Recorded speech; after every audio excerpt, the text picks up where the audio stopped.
Hello. Hello. Do you want me to share or do you want to share? I'll share. Okay. I need to take a new picture of that building because this one still has the fence up. I have, oh geez, do I have it here? I'd have to find a presentation that I used because in one of our more recent presentations, we have used a more recent, nicer stock photo. Where would I have that? Preview day, maybe.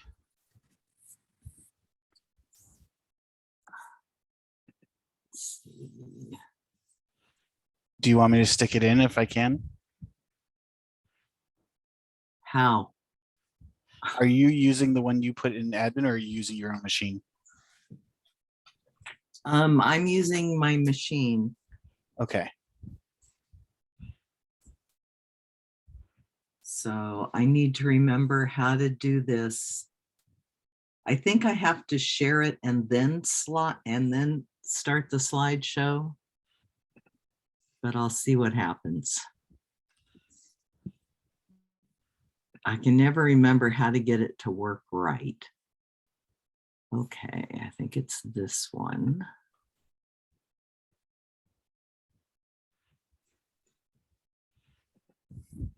Go ahead and hit record and kick it off to Ruth, our Associate Dean for Undergraduate Studies, School of Engineering. Hi, everyone. Welcome. I'm, as she said, the Associate Dean for Undergraduate Studies in Engineering, and I have about 24 slides, and so I'm hoping that won't take more than 20 to 25 minutes, and we'll have plenty of time for questions. And now I have to figure out how to advance my slide. Here we go.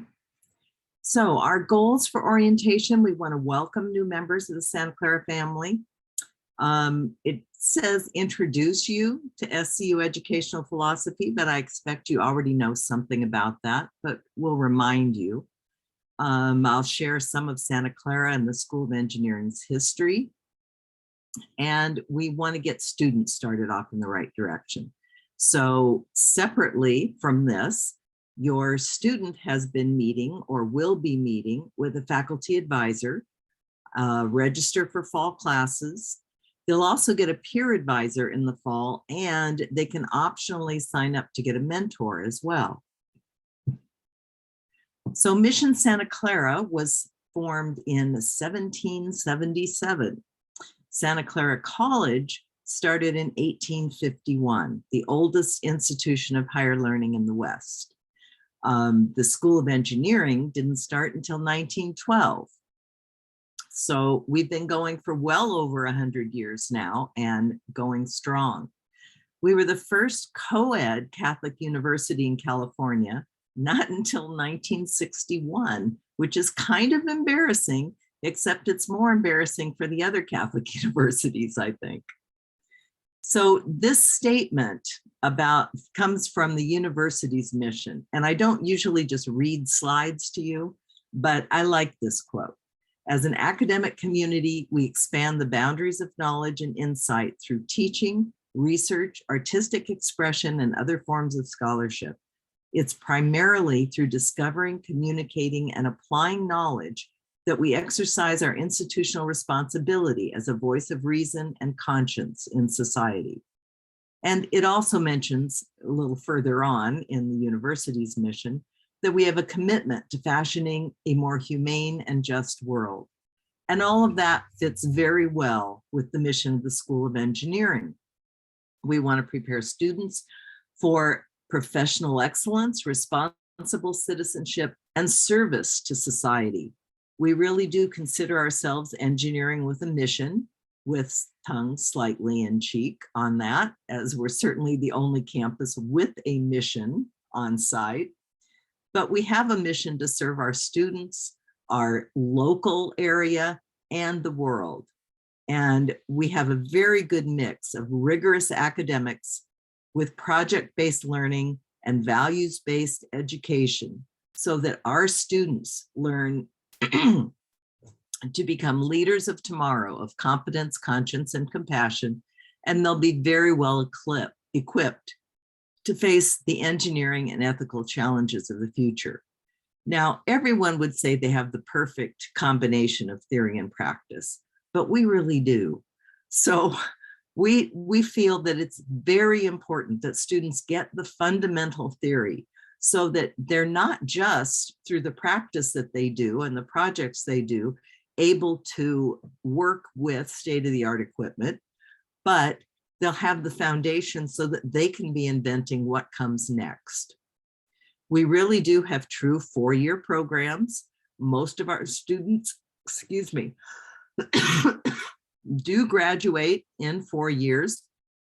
I think something like 88% of the students who graduated in the spring were here 4 years. We have 5-year BS/MS programs as well. And of course, we have the integrated values-based university core. Some facts about Santa Clara.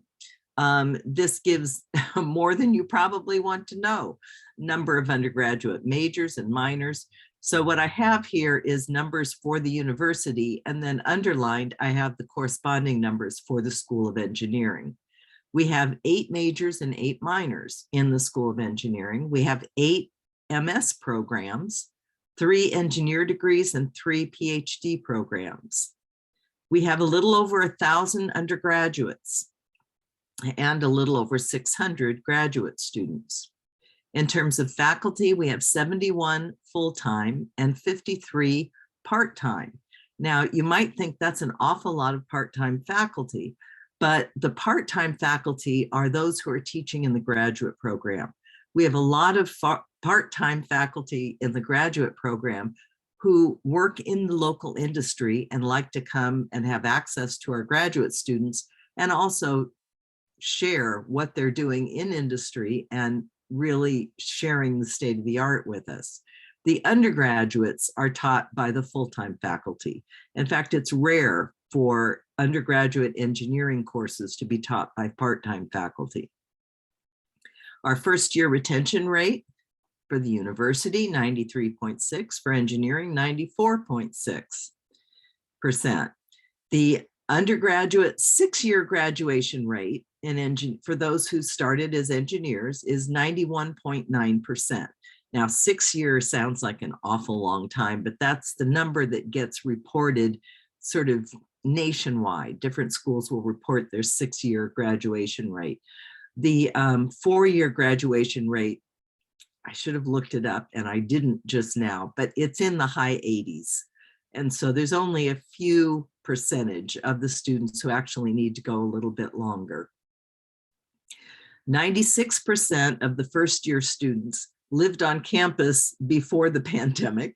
I'm not sure exactly how many we have this year, but now we have first and second year students living on campus so that they have a real opportunity to develop community. The data that I have here was taken, it's up to date as of fall 21. It was taken from the institutional research website. And in fact, you can look up this data and a lot of other interesting information if you like. It's just at the home website. If you do /IR is the easiest way for me. That's the way I always get there. But you could probably also search and find it. Our engineering student distribution, undergraduates overall. So the number I gave on the previous slide was fall of 21. This is what we're looking at now. We have 1,184 undergraduates, 30% female. Of those who specified ethnicity, the breakdown is as I've listed there. And for fall 22, this is a breakdown of majors. CSE is by far the largest major. It's got over 1/3 of our students in it. Mechanical engineering is second largest. And then we're split up among BioE and civil and electrical. And we have a very small general engineering program. The incoming students, the split is not terribly different from what it is for all 4 years. Although we have 35% are CSE majors and 21% mech.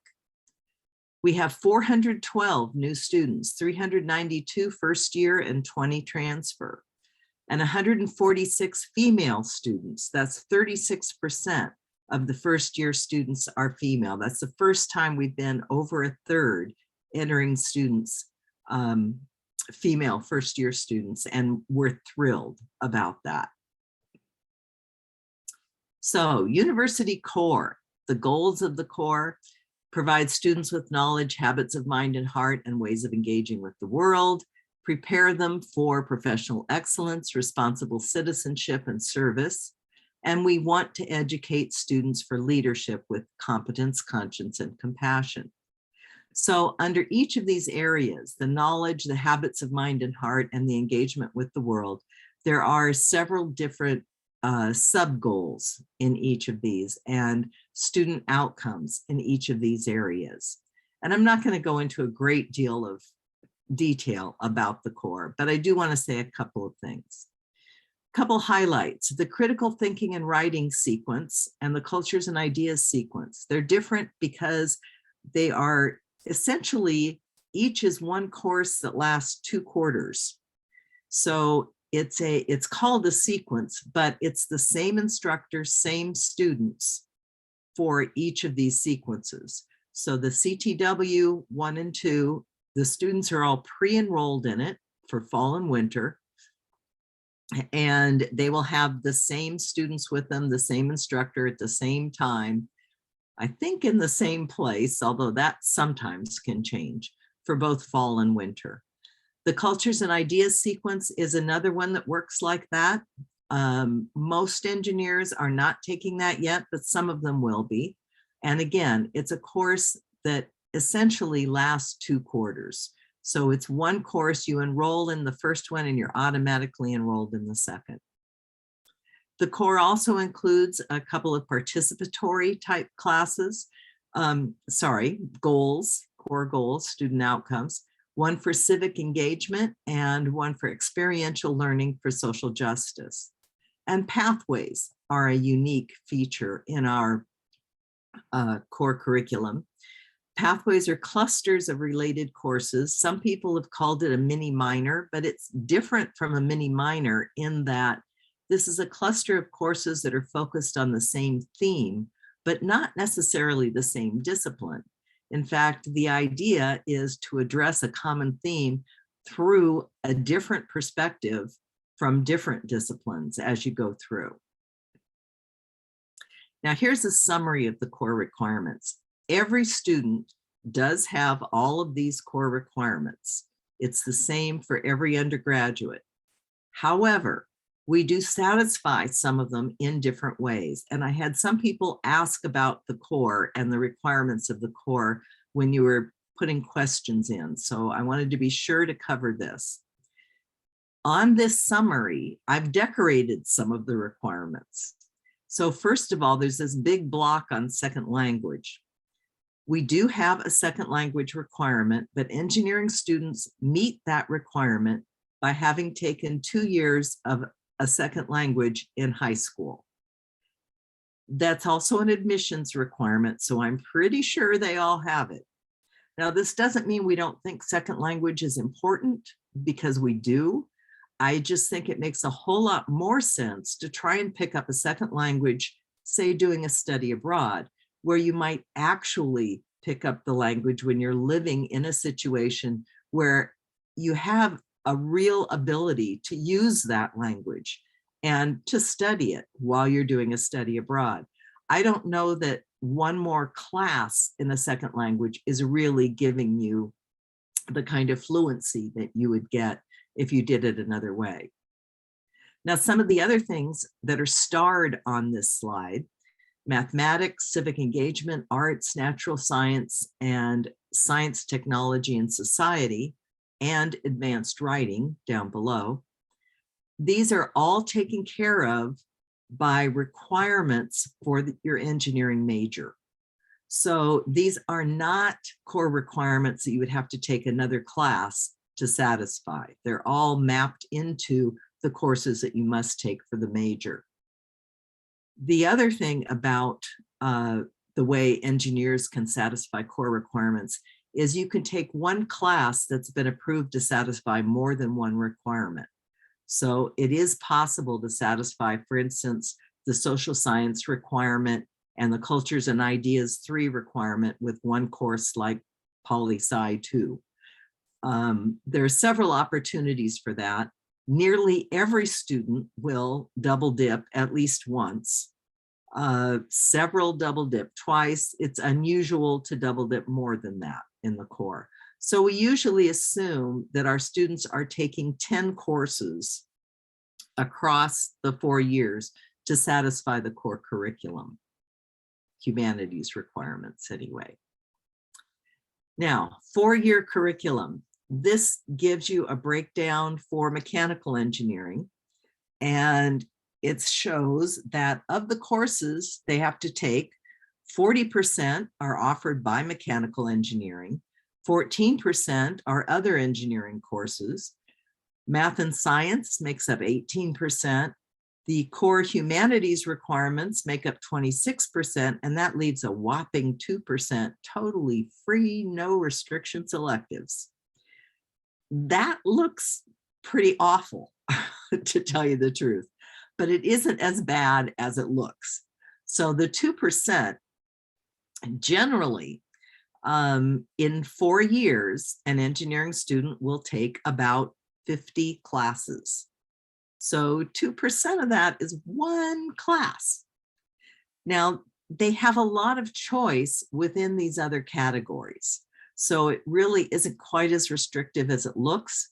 but we like the students to think they don't have much choice, at least in their first year, so that we are sure they're taking everything that works for their major and is counting toward graduation in their first year. So what does that first year look like? Well, for the mechanical engineering students, this is what it looks like. The way they split this up is the top row is the fall, the middle row is the winter, and the bottom row is spring. But just about every engineering major will be taking a math and a science course every quarter in their freshman year. They'll take CTW, fall and winter. They'll take, they might be taking the cultures and ideas. They might not in the first year. They would all be taking Engineering 1 and Engineering 1 lab at some time. It's offered every single quarter, and it's separated so that they can take the lecture and the lab in different terms, and there's no prerequisite structure between them. They're each only one unit, so even though they've already got 4 other classes, it's not that huge an overload. But the number of courses in the major differs a little bit. So some students may be taking 1, some may be taking 2 courses in the major, and that sort of determines whether they're taking the cultures and ideas sequence in the first year. A typical schedule will have 4 4-unit classes plus whatever labs are associated with those labs. And labs generally count for 1 more unit. They have a 20-unit maximum that they can take per term. That does not include any ROTC classes that they might be taking. And any 1 or 2-unit course that gets added to their schedule will not also count in taking them over 20. But generally, we like them to stay at or below 20 units each term. Recent developments. Well, we have some newish department names. The Civil Engineering Department has become Civil, Environmental, and Sustainable Engineering. So far, the degree they're offering is still in civil engineering. Computer Science and Engineering had been a computer engineering department. Our degree, though, was Computer Science and Engineering, and now the department matches that. And the Electrical Engineering Department added a new program in Electrical and Computer Engineering, and now their department is known as Electrical and Computer Engineering. We have also a relatively new undergraduate minor and master's degree in aerospace engineering and a new master's in robotics and automation. And then, of course, the Sobrato campus for discovery and innovation, which we just moved into last fall. So our location and collaboration with industry makes it easy for us to actually provide practical and experiential learning along with the foundations we provide. We emphasize design thinking and an entrepreneurial mindset across the curriculum. We want students to be able to identify and address real problems. So the main building, which is this huge thing that I have the picture of here, and it still has the fence in front of it because that's when I happened to take the picture. So the picture was from last August, but the fence isn't there anymore, I guarantee. It is the largest undertaking that Santa Clara has ever done in terms of buildings, and it's a beautiful new building. So besides classes, enrichment options, without delaying graduation, engineering students really can be athletes, and we have several of them. They can do a study abroad. They can do a 6-month full-time co-op, do a minor. Some of them will do double majors. They can be a National Academy of Engineering Grand Challenge Scholar. That's a new program we have, and we just graduated our first Grand Challenge Scholar in June. They can complete the first third of a master's degree. And what I have listed here indicates that in addition, I'm sorry, I do have a cold. In addition to getting a master's in the same area where they got their bachelor's, they can switch to another area And there are some master's degrees available that aren't available at the undergraduate level. So we have aerospace, applied mathematics, engineering management and leadership, power systems and sustainable energy, and robotics and automation, all available at the master's level, regardless of what their undergraduate degree was. They can work on research projects and they can get involved in extracurricular activities. We actually have programs that support students doing research with faculty. They can be paid to do summer research or during the school year. We have several research centers and initiatives that welcome them, and I've listed some of them here. So these are across several different departments. And I'm not going to go into the details of all of them right now, but you can get a copy of these slides later as well. And student organizations. And I'm sorry, this cold is really interfering with my voice. But I do want to point out, we have many active student organizations. For our size, it's incredible that we have so many, and they really are active. This is not an issue of students signing up to be in a club so they can put it on their resume.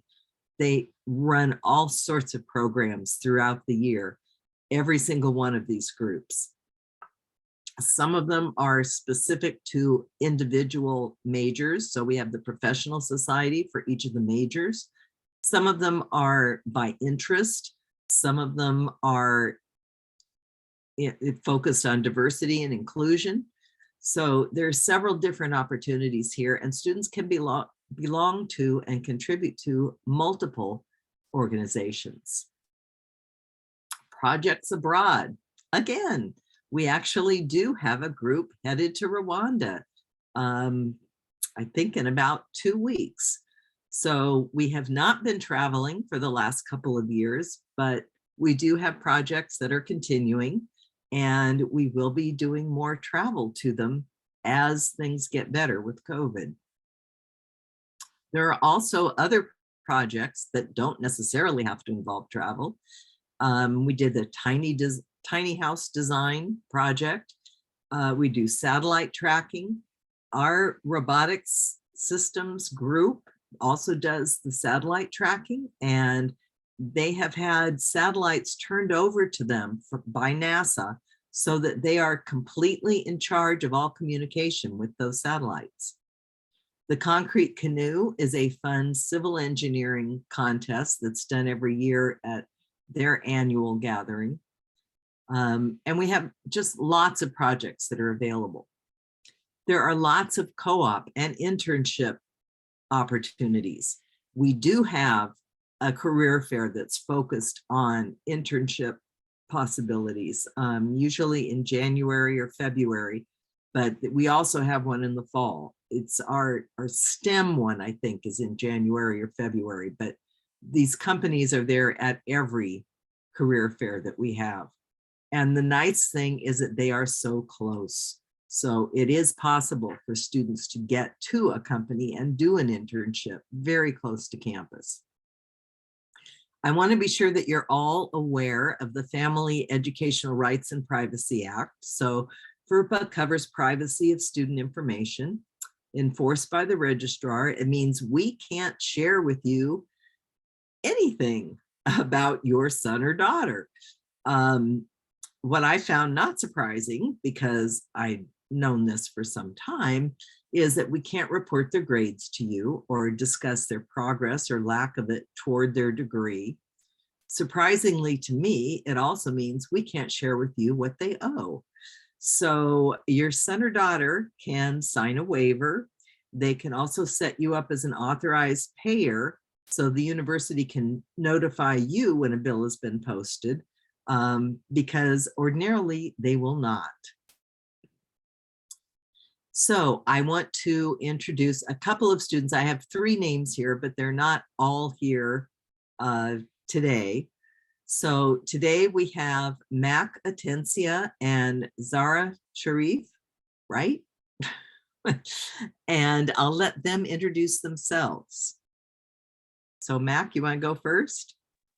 Yeah, I can go first. Hi everybody. My name is Mac. I am a sophomore and I'm an electrical engineering student.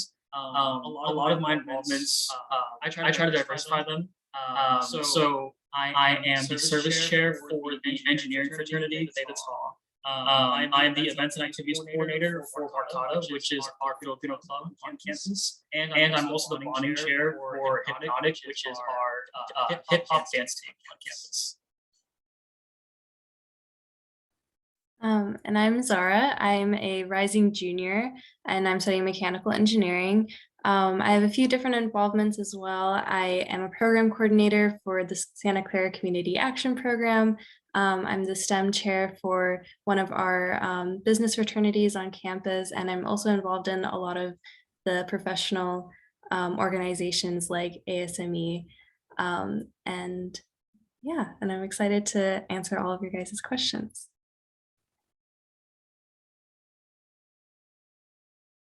So Lori, have any questions been coming in on the chat?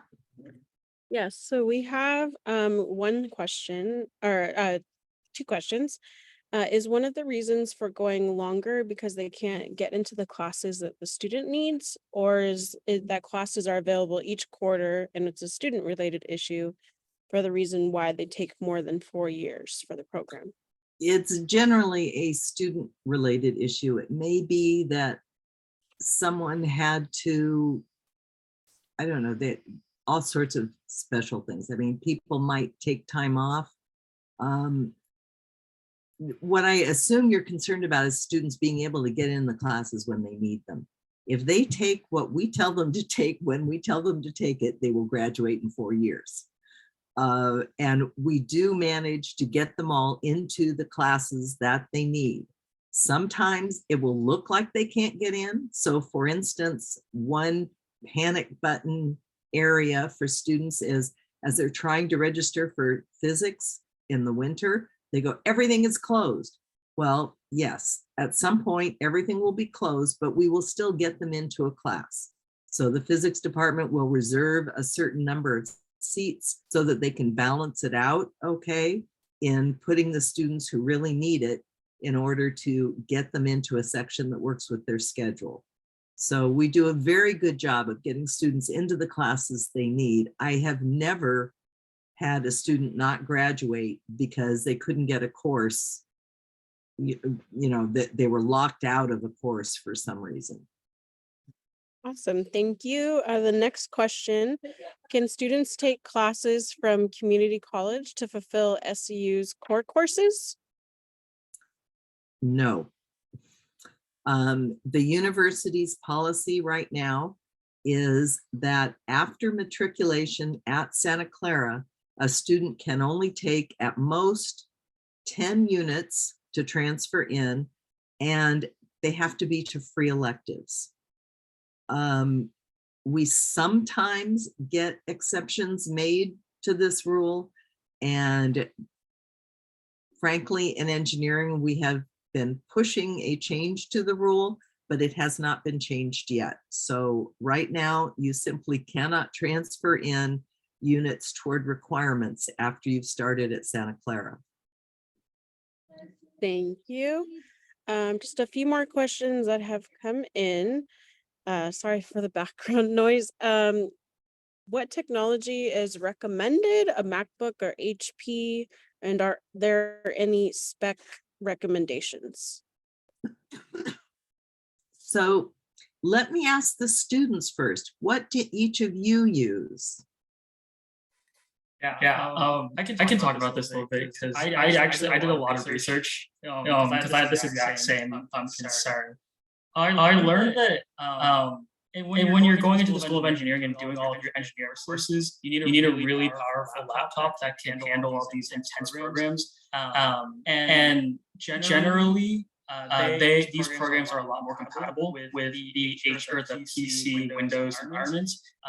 The MacBook environment and the like Apple environment is really nice, but in terms of getting all of the power and all of the I'm just like being able to satisfy all the needs for all these programs that you'll be dealing with over the course of 4 years, Windows and PC is the way to go. And in terms of spec recommendations, I would look for it's called the Intel i5 processor or above, or an AMD Ryzen 5 or above, in terms of your CPU, and in terms of any CPU or anything other than that, those are a lot less important. I've come to realize. But the big thing that you want to look for are your CPUs. And just look out for Intel i5s or your AMD Ryzen 5s, and you should be good. Mac, you had a little bit of an echo there. I don't know if you have two microphones that are going on. I muted everyone because I thought maybe we were hearing it from somebody, but I think it's coming from you. So it's a little hard to catch on.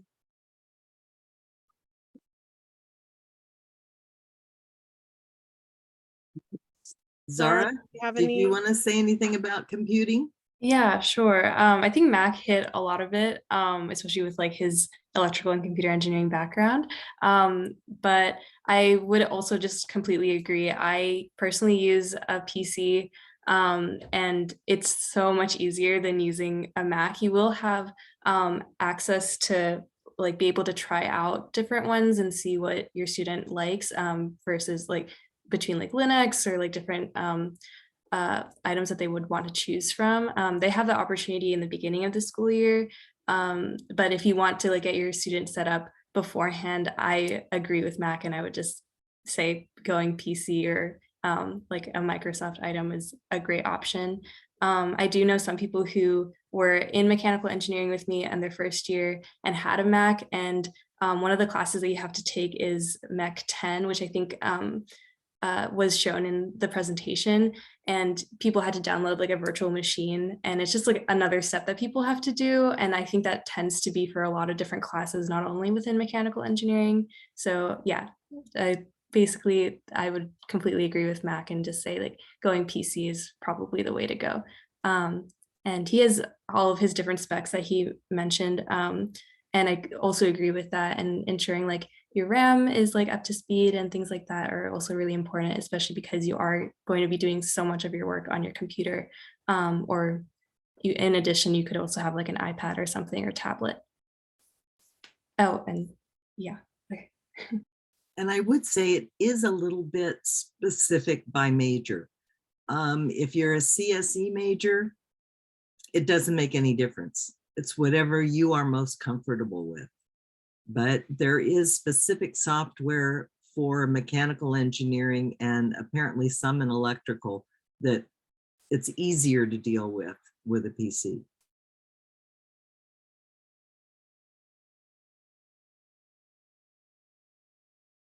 Sorry, I was trying to move to a less noisy place. Another question we have was regarding, two questions regarding study abroad.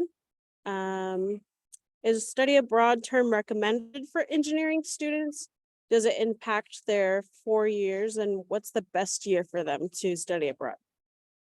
So typically so I should ask, I don't think either of you did a study abroad or are doing one, right? Okay.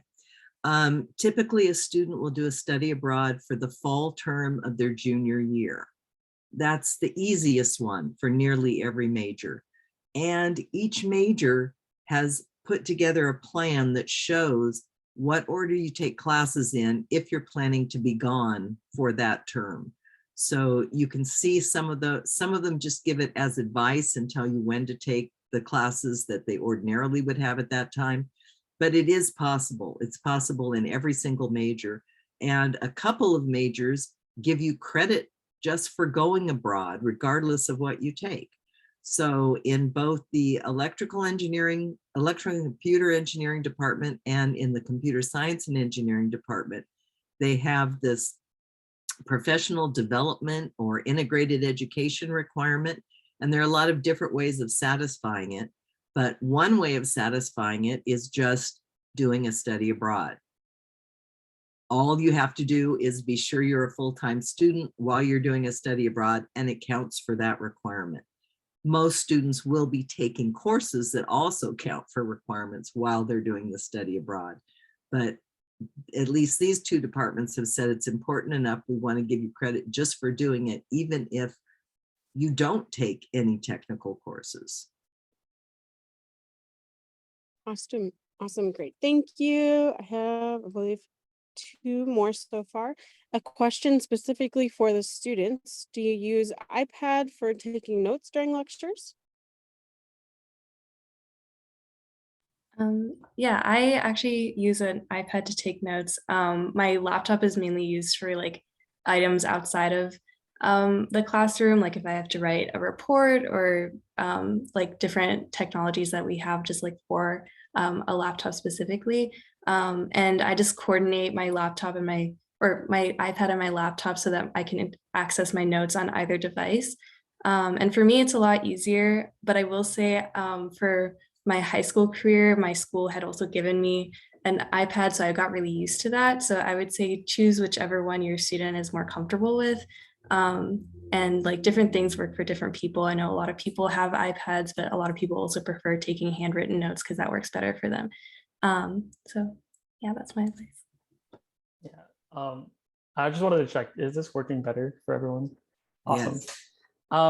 So yeah, like Zara, I also use an iPad. I wasn't really sure about it going into it because it was expensive, but I do say that the cost of buying an iPad is well worth it in terms of taking notes, like Zara said, but also the amount of, I guess, how easy it is in terms of helping you study, allowing you to access materials on the fly. Like Zara, I use my computer to do all the heavy programs and like write things. But in terms of taking notes and retaining information, all of that comes straight from my iPad. And I think that really is one of the strong features that students can use. I see a lot of other students also use iPads or any tablet really, but iPads are often the tablet of choice.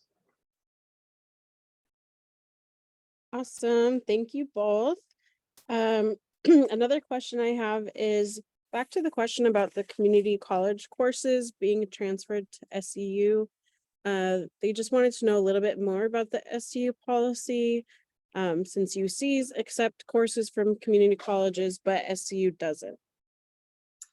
SCU accepts them before the students start at SCU. So community college courses taken this summer would transfer in.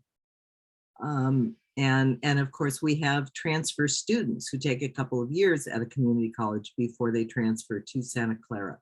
It's strictly once they have started at Santa Clara that Santa Clara wants them to be taking the courses here.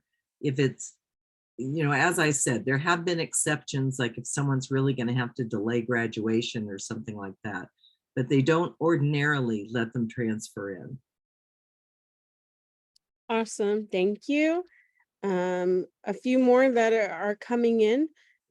Please discuss how SCE student can apply for the 6-month co-op program, when or what year to apply. Okay, so in the computer science and engineering department, they recommend that if people are going to do a 6-month co-op, they do it spring of sophomore year and the following summer.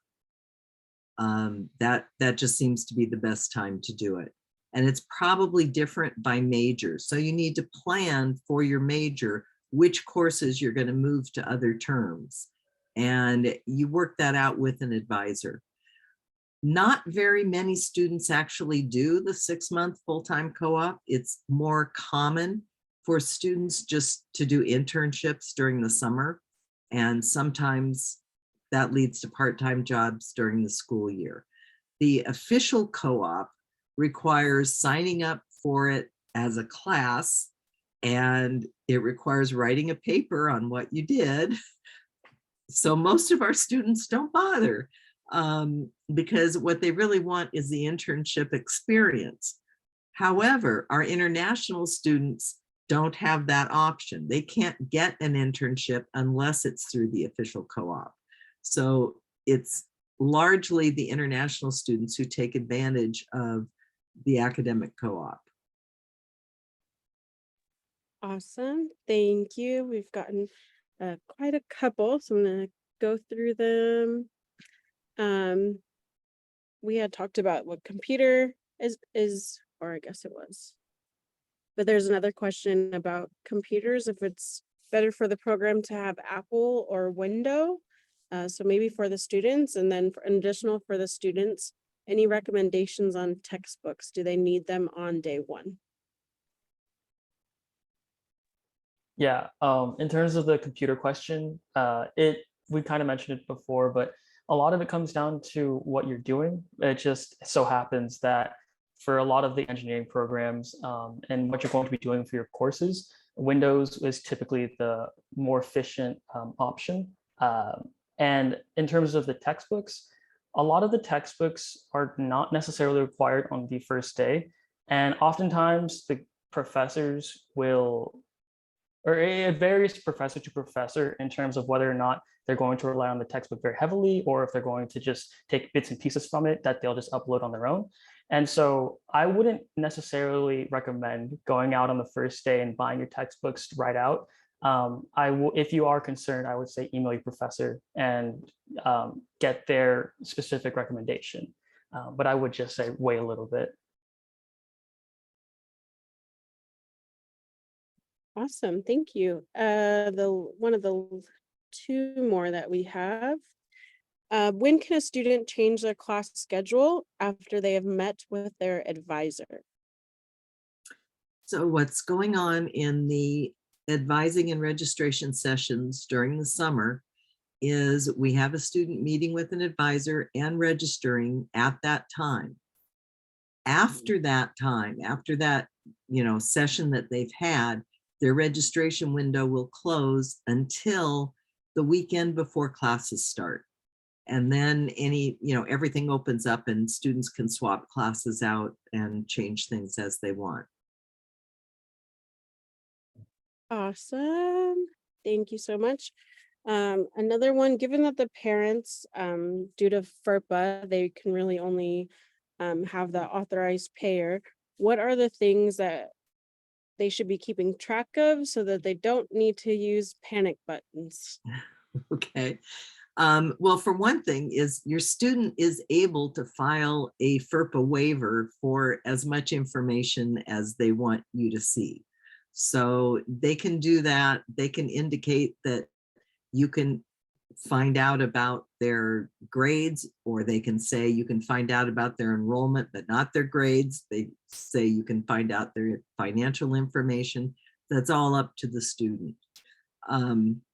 If you have a student who says, I am very private and I'm an adult and I don't want you peeking in at me all the time, I think it's just good communication with them to be sure you know what's going on. Awesome. Those were all of the questions we had in the chat. So if there are any additional questions, feel free to unmute yourself or raise your hand and we can get those answered for you. For those of you who don't have any additional questions, we're done with the formal part of the presentation, so you're more than welcome to exit the webinar. But anyone else that wishes to stay for more Q&A, feel free. We'll be here for a couple more minutes. There is one question, Lori, that I think got posed about Engineering 1 specifically. And so maybe the students, if you wouldn't mind just sharing your experiences with Engineering 1, what sorts of things you did in that, in the lecture and the lab, and what that was like for you. Yeah, I can speak about it. The lecture and lab, they definitely go hand in hand, but as was mentioned before, you can take them at different times. So you could take them either together or one during fall quarter and the other during spring quarter or something. And that's actually what I opted for. I took the lecture in my fall quarter, I believe, and then the lab in my spring quarter. And that didn't have like any issues at all. The lecture is more focused on like teamwork and analyzing like how to be a better engineer, and it discusses like all the engineering pathways that you could go into, and it just like goes way more in depth of that, and it shows like different examples and like how what directions people go in after like majoring in those different departments. And then the lab is a lot more hands-on. And I actually really enjoyed that part. We get to make a robot at the end of the year and have a showcase. And it was really fun to like get a chance to learn, not only like learn about all the different departments, but like start on projects that would be in all the different departments. I specifically remember like a prosthetic hand that we made, and that was like more directed towards the bioengineering department. And yeah, so it's more educational in that sense of like making sure your student knows what direction they want to go in for the next 4 years.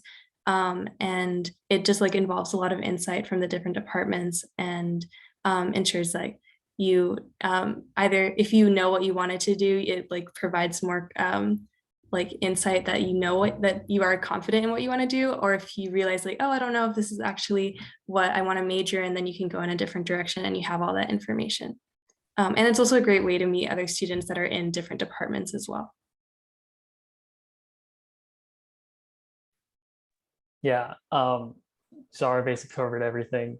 It's just a really great way for you to begin your journey as an engineer. Santa Clara, over the course of 4 years, really tries to develop you as a student to understand and really engage with engineering practices. And Engineering 1 is the easiest entrance to that. It's a starting point for it at Santa Clara. So it's a really great opportunity.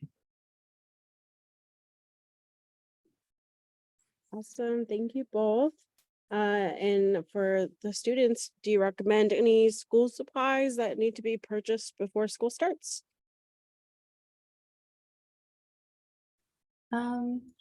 I guess it's a little hard. It depends on like what classes you're taking. I would always go with like a laptop. I mean, I have an iPad and like paper, pencil, those types of things. I'm also a really planner person, so I like highlighters and colored pens and things like that. So it really just depends on like what your student had gotten used to in high school, and you can always buy more school supplies as the school year goes on. But also with like our system being quarter system, we change our classes every 10 weeks.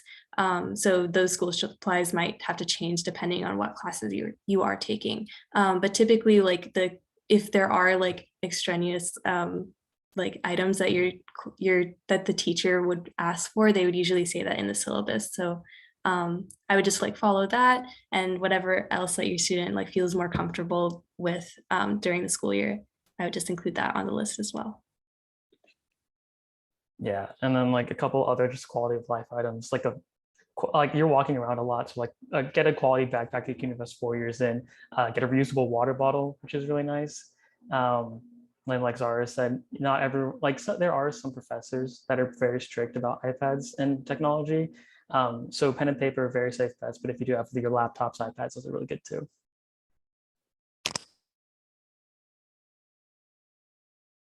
Awesome, thank you.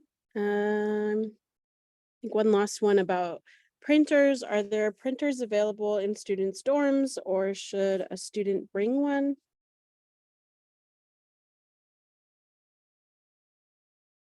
Sorry, I can take this one. Yeah, so there are a lot of variety of printers offered all around campus. I think there's at least one stationed at the front desk of every residence hall, as well as a printer in our dining hall with Benson, and also a plethora of printers in the library. So they're really all around. The only thing you have to be aware of is that they do cost money, just a couple of cents per page. And for me, I'm not sure what the specific protocol on this is, but for me, there's always some funding in my account for printing, so I never have to worry about paying for any papers. And it's a lot in terms of like I print a lot, I think, but I've never had to worry about paying for them or like trying to find printers. So don't worry about bringing one; they just provide them on campus.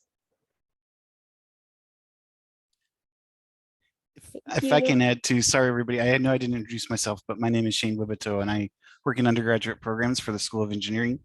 We have an engineering computing center on campus that offers quite a few labs where students will take some of their more computing focused lab work. And so also through that center, there is free printing for students. There are printers that are located in those centers. That's Mac, that's probably some of what's put on your card is what you get through the Engineering Computing Center. So for engineers, they all have access to that and it's a nice resource.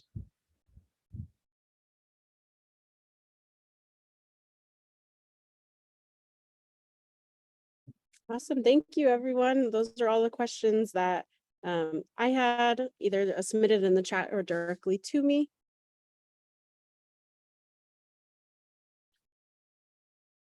So you're more than welcome to go. Or if you have any questions, feel free to unmute yourself. Thank you for coming, and know you can always email us as well. Yes, thank you all for coming, and the recording will be posted on by Monday onto the link that was provided in the chat on our new Student and Family Programs YouTube channel. An additional question we got in the chat right now: are there courses required prior to an internship for No, not on our side. It depends on where you're getting the internship and whether the company has any requirements of what you've done ahead of time. So it's a good thing to start going to the career fairs immediately and talking to people and find out what they're looking for, even before you're ready to apply.